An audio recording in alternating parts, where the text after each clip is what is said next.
Cześć, witam Was Energik w kolejnym Flashu. Ten tydzień raczej nie przyniósł zbyt wielu wiadomości ciekawych. Ja też miałem taki tydzień trochę łapu-capu, bo wpadła mi Warszawa, kończyłem recenzję Ishina na szybko, tak trochę, szczerze mówiąc, prawdopodobnie zrobię jeszcze jakiś suplement do recenzji PlayStation VR, ponieważ tylko zdążyłem sprawdzić, tak naprawdę pograć w 3 gry, a sprawdzić 2 kolejne, ale chciałbym jeszcze bardziej się w to zagłębić. Na pewno recenzje gier na VR zaczną się pojawiać, między innymi Horizon na pewno. W kwestii na przykład Residenta, fajnie mi się grało w tego Residenta, ale nie wiem, czy będę miał czas, żeby go przejść jeszcze raz na VR-ze. Tak samo jak Gran Turismo ogólnie. Pewnie jakieś takie zbiorcze bardziej zrobię recenzje jakichś tytułów, których jeszcze nie miałem okazji zagrać, na przykład w Kajaka. Kajak świetnie, znaczy to podejrzewam, że to jest raczej gra, w której nic się za bardzo nie robi, tylko się wiosłuje jak na galerze, ale ogólnie ten tytuł też mnie jakoś tak zaciekawił, także na pewno będę chciał go sprawdzić. Dobra, jedziemy z tematem. Według plotek, bo oczywiście to nie jest jakby wiadomość jeszcze potwierdzona, Ubisoft pracuje nad 10 grami serii Assassin's Creed. Wiemy, że od jakiegoś czasu w Ubisoftie nie dzieje się dobrze. Gdzieś mnie tam doszły wieści, że po zamknięciu oddziału w Polsce zamykają jeszcze w innych krajach swoje oddziały. Nie widać, że Ubisoft zaczyna robić bokami. Ja mówiłem już wielokrotnie o tym, że to trzeba niestety wyjść poza schemat, a Ubisoft robi coś odwrotnego i wraca do jeszcze większego schematu niż było wcześniej. Wydaje 10 gier serii Assassin's Creed. Niestety, jak to mówi przysłowie, co za dużo to i świnia nie zeżre, a widać, że te gry Ubisoftu, marki oparte o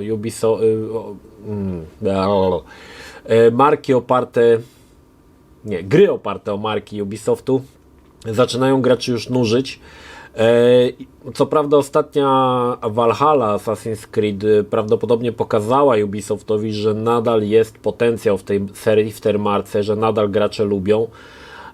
No i myślę, że stawiają troszkę wszystko na jedną kartę i będą próbować zalać rynek Assassin's Creedami, ale pamiętajmy, że to jest marka, która wychodzi nieprzerwanie od czasów PlayStation 3 i to zainteresowanie będzie coraz mniejsze i mnie to w zasadzie w ogóle nie dziwi. Ja z chęcią zagram we wszystkie Assassin's Creedy, ale widzę, że z części na część te gry są coraz dłuższe i coraz mniej mam ochoty, żeby je kończyć na 100%. Valhalla to już w ogóle nie ma o czym mówić, żeby ją skończyć. A więc podsumujmy, jakie Assassin's Creedy zostały zapowiedziane, bo niestety część z nich na razie nie ma nawet tytułu, natomiast wiemy, że najwcześniej pojawi się Assassin's Creed Mirage.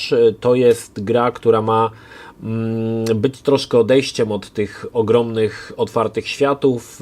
Ubisoft zapowiedział, że gra będzie na około 20 godzin, co w mojej opinii jest, no już mówiłem to też wielokrotnie, takim trochę probierzem, czy krótsze gry lepiej się sprzedadzą niż dłuższe, co w mojej opinii no tutaj akurat może być dobrym podejściem. Mamy mobilną grę Assassin's Creed Jade, która przenosi nas do Chin i tutaj widać, że to jest gra robiona pod Chińczyków i wiadomo, że tamten rynek jest ogromny i troszkę wydaje mi się, że Ubisoft liczy, że ta gra na rynku mobilnym w Chinach troszkę bardziej się tam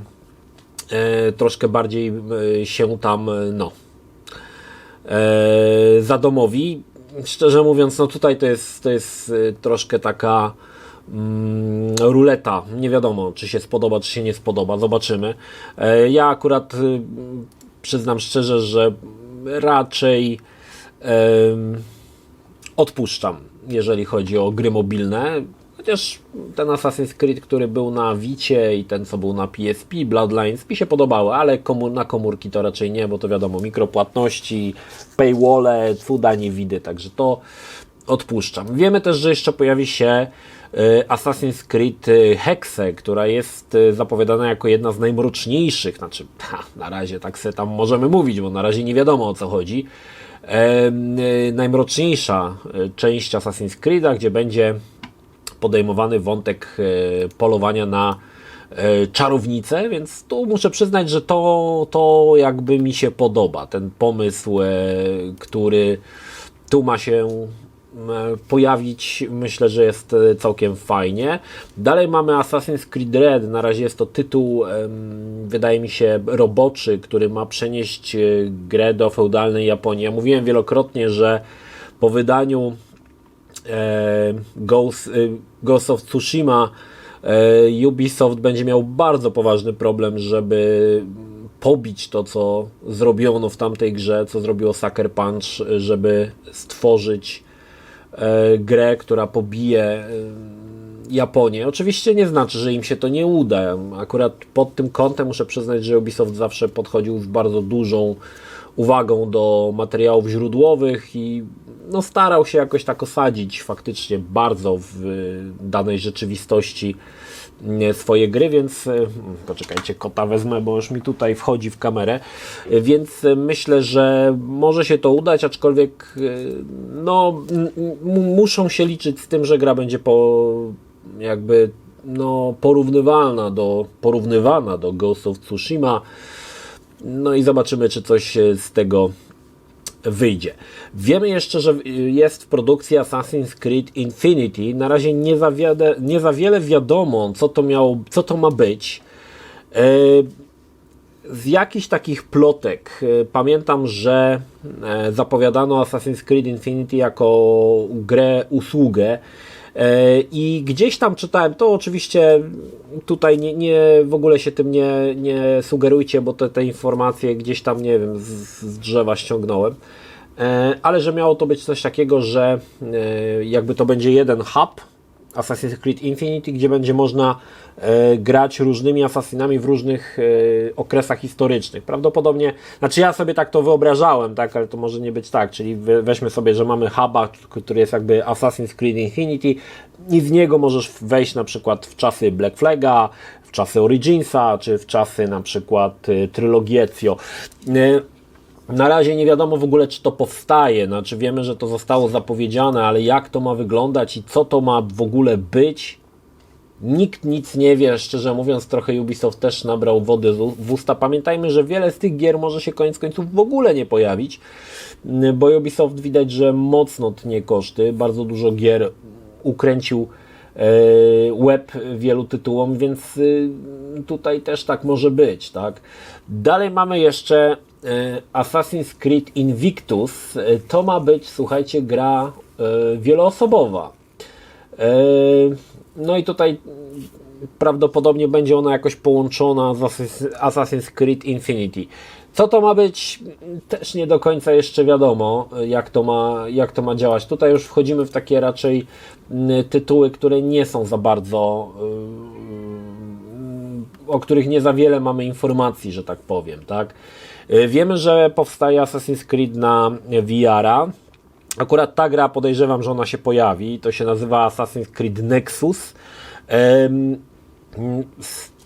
Według Ubisoftu ma to być gra, która będzie w stylu Half-Life Alyx, bądź prawdopodobnie nawet może nie Half-Life Alyx, ale teraz bardziej w stylu Horizon Call of the Mountain, zwłaszcza, że też mamy tutaj bardzo dużo wspinania, więc podejrzewam, że Assassin's Creed będzie starał się iść w tą stronę.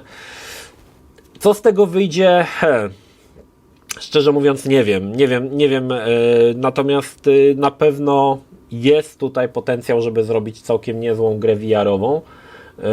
Oczywiście pytanie, czy to będzie taka pełnoprawna gra jak Half-Life Alyx, czy raczej będzie to taki trochę demo technologiczne w stylu na przykład Batman Arkham VR, które uważam, że było naprawdę świetne. No dobra, i mamy jeszcze 3 gry, 3 Assassin's Creed, o których w zasadzie nie wiadomo nic. Mają one na razie tytuły robocze, jest to Nebula, Raid i Echoes.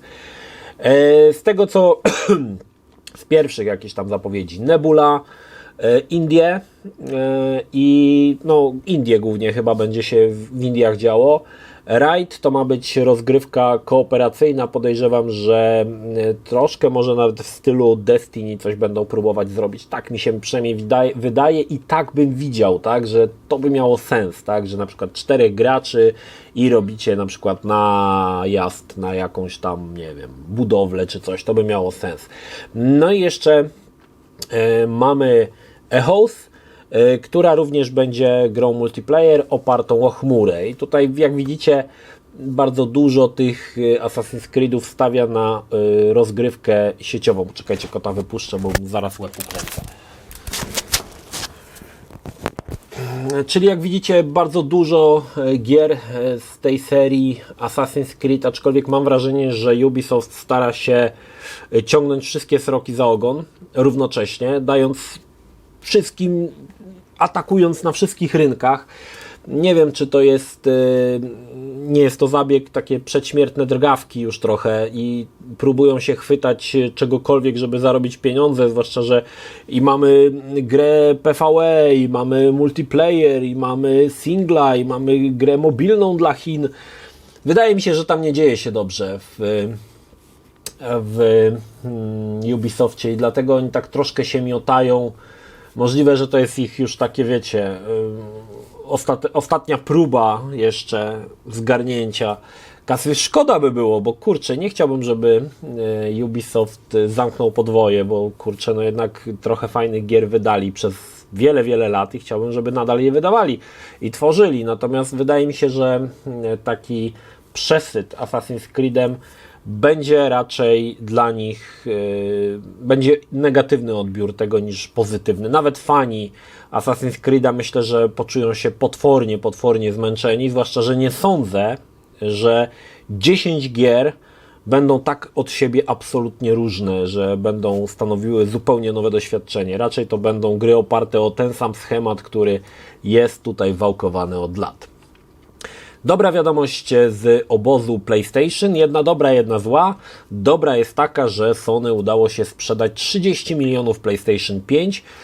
Dla porównania Xboxów sprzedano 18,5 miliona konsol, także widać, że Sony powoli się rozpędza i już jakby może nie wyszło na prowadzenie, bo na prowadzeniu jest Switch, którego raczej ani PlayStation, ani Xbox nie dogonią już, ale dobrze się dzieje, że Sony nareszcie wrzuciło te pudełka do sklepów. Każdy, jak kto chce, może sobie kupić wreszcie konsolę i miejmy nadzieję, że to sprawi, że ta sprzedaż w końcu ruszy, aczkolwiek no teraz mamy ten kryzys, więc nie wiadomo. Prawdopodobnie szacunki na sprzedaż konsol i Sony i Microsoft musiało troszkę obniżyć, ale miejmy nadzieję, że będzie tutaj lepiej, że jakoś ta sprzedaż rozwinie skrzydła. Dobra informacja dla posiadaczy kart Nvidia. Otóż Nvidia chce wprowadzić technologię, prawdopodobnie to będzie do przeglądarek, a może do YouTube'a. Wydaje mi się, że do przeglądarek będzie tutaj sztuczna inteligencja, która będzie podbijała w czasie rzeczywistym filmy. I teraz mała ciekawostka, bo jeżeli używacie, nie wiem czy w każdej, bo ja używam Opera GX, to jest taka opera wykorzystująca opera dla graczy, może tak to powiem. Nie chcę tutaj Was zachęcać, ani kto chce, to se sprawdzi. I Opera ta GX oferuje coś takiego, co się nazywa RGX. I RGX jest właśnie czymś takim, co podbija jakość filmów i to już jest od jakiegoś czasu, nie wiem, od kilku miesięcy jest to dostępne.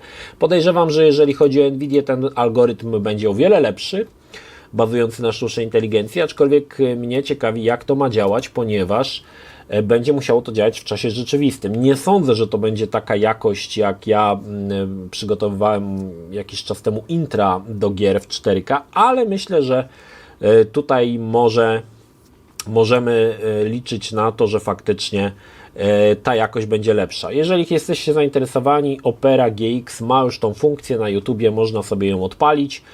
Znaczy to jest funkcja przeglądarki, ale ona działa jakby na wszystkich filmach odpalanych online i możecie zobaczyć, że no, w jakiś tam sposób działa. Ja to mam szczerze mówiąc wyłączone, ale można sobie zobaczyć o czym tak naprawdę tutaj mówimy, tak? Jak to mniej więcej wygląda. Chociaż tutaj Nvidia też mówi, że będą usuwane artefakty kompresji obrazu, co może być dobre dla na przykład streamów na YouTubie, gdzie jednak te artefakty są dosyć poważnym problemem, bo jest niski bitrate. No zobaczymy. Wspomniałem, że będzie wspomniałem o dobrej wiadomości z obozu Sony, to teraz zła wiadomość dla Sony. Otóż Federalna Komisja Handlu wezwała Sony do przedstawienia dokumentów zawierających detale umów na wyłączność. Wiemy od jakiegoś czasu, że Sony podpisuje umowy z twórcami gier na wyłączność, na daną konsolę, na konsolę oczywiście PlayStation. No i ponieważ ta cała bitewka pomiędzy Xboxem a PlayStation od jakiegoś czasu nabiera rumieńców, może bardziej między Sony a Microsoft, chodzi głównie oczywiście o przejęcie Activision Blizzard przez Microsoft, mówiłem o tym wielokrotnie. No i widać, że ta sprawa gdzieś tam się toczy, to wszystko jest jakby w pewien sposób sprawą rozwojową. No i teraz PlayStation będzie musiało ujawnić umowy dotyczące tworzenia przez deweloperów gier na wyłączność. Może to być naprawdę ciekawa rzecz, nie tylko z punktu widzenia Microsoftu, ale z punktu widzenia na przykład gracza, tak? Bo zobaczymy, jak ten biznes troszkę się kręci od środka. Ja podejrzewam, że te dokumenty, skoro będą udostępnione, one tam wcześniej czy później publicznie gdzieś wypłyną. No zobaczymy. No to jest jednak zła informacja, bo tutaj Sony raczej to chyba trzymało troszkę tak w tajemnicy i to było ich taką troszkę ukryte, w jaki sposób pozyskiwali te ekskluzywy, no a teraz będą musieli się niestety z tym podzielić światem, także zobaczymy. Dobra wiadomość dla fanów Star Wars Jedi. Mówię o Survivor i mówię o Fallen Order. Jeden z twórców, niejaki Stig Asmussen, powiedział, że chciałby, żeby gra była trylogią. Także bardzo możliwe, że po niedługo już grze, która się nazywa Star Wars Jedi Survivor, pojawi się jeszcze trzecia część, również z tym samym bohaterem, czyli Calem Kestisem. Cal Kestis chyba, tak? No ja powiem tak, mi się pierwsza część bardzo podobała i faktycznie brakowało mi takich gier, nie żadne multiplayery z Gwiezdnych Wojen, jakieś tam pierdoły, tylko właśnie taki fajny singielek z ciekawą mechaniką, z walką taką, można powiedzieć, że miejscami dość trudną, troszkę souls-like'ową i właśnie tego typu gier potrzebuję. No i przede wszystkim gra dzieje się w tej starej trylogii, więc mamy tych klasycznych szturmowców, Scout Trooperów, to była rzecz, która mi się najbardziej podobała i to jest dobra wiadomość. Jeszcze druga wiadomość, jeżeli chodzi o Gwiezdne Wojny. Dawno temu była taka gra, która się nazywała Dark Forces Jedi Knight. To była druga część Dark Forces i okazało się, że wyszedł nowy mod dodający, faktycznie podbijający jakość tej oprawy. Ja go jeszcze nie miałem okazji sprawdzić, ale wszedłem sobie na stronę, zobaczyłem, jak to wygląda i myślę, że jest to mod, który warto sprawdzić, bo niestety, ale te gry z Gwiezdnych Wojen, właśnie te pierwsze Jedi Knight, Dark Forces zestarzały się okrutnie, a teraz można sobie zagrać jakby w nowej jakości. Nie wiem, czy tutaj się zdecydowano znowu klasycznie na ray tracing, a podejrzewam, że nie, ale widać, że na screenach przynajmniej, że wygląda to naprawdę dobrze. Gra powstała w 1997 roku, czyli masę czasu temu i dla dzisiejszych graczy będzie totalnie niezjadliwa, natomiast przy wykorzystaniu moda może być to tytuł, który na pewno się spodoba nawet młodszym graczom. W tym tygodniu dostaniemy kilka nowych pokazów gier, między innymi zobaczymy Resident Evil 4 przedpremierowo, jakieś tam pewnie fragmenty rozgrywki, natomiast drugim tytułem, tak tytułów będzie wiele, natomiast mi chodzi głównie o Resident Evil 4 i jeszcze mamy zobaczyć pierwsze gameplaye z Rogue City, tworzony przez nasze polskie studio Teon. Ciekawy jestem, co oni tam wymyślą. No, muszę przyznać, że Terminator wyszedł nieźle, więc wierzę, że to będzie jedna z takich pierwszych dobrych gier o Robocopie. Nie mówię, że wcześniej nie było dobrych gier, bo były niezłe te gry, ale Robocop nigdy nie miał szczęścia jakoś. Zazwyczaj to albo były jakieś popierdółkowate platformery typu Robocop vs Terminator. Natomiast jedną z lepszych gier o Terminatorze, o Robocopie, to był chyba Robocop 3 w latach 95-93 rok, gdzie gra była wektorową, miała oprawę, można było jeździć samochodem, a strzelało się do ludzi, którzy wyglądali po prostu jak czarne, powycinane z tektury postacie. No ale wtedy tak to było i to pamiętam, że ta gra była niezła. Natomiast teraz liczę, że będzie naprawdę spoko, zwłaszcza, że w rolę Robocopa wcielił się ponownie Peter Weller. 20 minut już. O, i bateria mi siada. Nie wiem, będę musiał chyba wyłączyć. Dobra, co w tym tygodniu? Już otwieram, bo mam kilka tutaj dobrych wiadomości dla Was, ale wiecie co, najpierw muszę niestety baterię wymienić. No dobra. Co w tym tygodniu ciekawego? Przypominam, że w czwartek pojawi się Fatal Frame Mask of Lunar Eclipse w wersji na PlayStation 4, PlayStation 5 i chyba Switcha. Nie wiem tylko, czy to będzie gra w też polskiej dystrybucji, ponieważ wcześniejsza gra Maiden of the Blackwater pojawiła się tylko w Stanach, chyba ona w Europie w ogóle nie została wydana, co było dla mnie totalnie dziwne. No ale wypada mi jeden dzień, wtorek, ponieważ jadę do Warszawy na pokaz jednej z gier. Będę o tym informował Was we wtorek oczywiście. Nie wiem, czy uda mi się w takim razie na środę coś przygotować. Jeszcze jest dzisiaj możliwe, że recenzję jakiegoś VR-a wrzucę, na przykład Horizona, którego już w sumie w którego już w zasadzie kończę grać, więc możliwe, że uda mi się go wrzucić w środę. Dobra wiadomość dla osób, które czekają na streama. Wspomniałem, że mam to pudło z grami na CDI, ono nadal jest nieotwarte, ale wszystko wskazuje na to, że w sobotę zrobię streama od rana, pewnie, bo żony nie będzie, z Oliwierem wyjeżdżają na targi książki, z Mariola ze swoją siostrą, także będę miał całą sobotę wolną, prawdopodobnie od rana sobie zaczniemy to robić i ten stream pewnie troszkę potrwa, bo tych płyt jest 50, oczywiście nie będziemy wszystkich sprawy, podejrzewam, że dużo tych płyt się będzie powtarzało, tych gier, które mam, ale tych, których nie mam, będę starał się Wam je przedstawić, także szykujcie się na sobotę, na streama, który odbędzie się pewnie jakoś, no zacznę pewnie jakoś wcześnie. Jeszcze będę informował na YouTubie i na social mediach, kiedy ten stream ruszy. Wiem, że jeszcze mamy do skończenia Zeldę, ale akurat chciałbym wreszcie to skończyć i to pudło zobaczyć, czy tam jest jakiś, faktycznie są te gry, czy jakiś śmierdzący skunks, czy coś takiego. Wreszcie, słuchajcie, w niedzielę zaczynamy nagrywać pierwszy podcast. Wiecie, że od lat chciałem zrobić podcast, próbowałem robić to samemu, ale wiadomo, podcast najlepiej jak są dwie osoby i w niedzielę będziemy nagrywać dopiero pierwszy odcinek podcastu. Wreszcie będę spełnię swoje jakieś takie marzenie, żeby nagrywać właśnie podcast, więc mam nadzieję, że Wam to przypadnie do gustu. Mamy już wybrane bardzo fajne tematy. Będzie oczywiście rozmówca drugi, na razie nie mówię kto, dowiecie się podczas premiery, ale już żeśmy dogadali tematy i mam nadzieję, że Wam to przypadnie do gustu. Będziemy starać się te podcasty nagrywać regularnie, na początku co 2 tygodnie, jeżeli będzie się to oglądało i będziecie chętni, będzie wtedy częściej, natomiast na razie planujemy co 2 tygodnie taki podcast, także wreszcie ruszamy i oczywiście podcast będzie też dostępny nie tylko na YouTubie, ale również będę go wrzucał na Spotify'a i podcast będzie dostępny na moim kanale. Jeszcze jedna informacja z Assassin's Creed'a. Otrzymałem od wydawcy książkę, spisek Maga, na razie jest to egzemplarz przedpremierowy Assassin's Creed.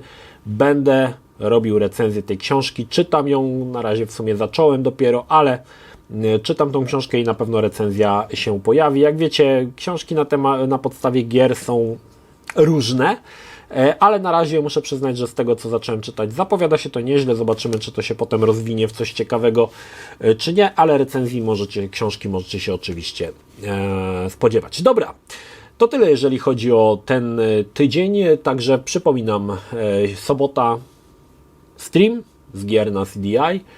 No niedziela, no to będę na tyle, że będę nagrywał ten podcast, natomiast Wy go pewnie obejrzycie dopiero w przyszłym tygodniu, pewnie go wrzucę może we wtorek, a może w środę, zobaczymy ile mi czasu zajmie zmontowanie i zobaczymy jak to wyjdzie, tak, bo też nie wiadomo czy będzie ta chemia, która w sumie w każdym podcaście jest niezwykle potrzebna. Dobra, to tyle. Pozdrawiam Was, Energik, trzymajcie się, do następnego. Cześć. Jeśli film Ci się podobał, zachęcam do subskrypcji lub wsparcia mojego kanału na portalu patronite.pl. Film o podobnej tematyce znajdziesz tutaj, natomiast z drugiej strony znajdziesz film wygenerowany przez platformę YouTube'a. Zachęcam również do odwiedzenia moich social mediów, grupy Energikowcy na Facebooku oraz serwera Discord.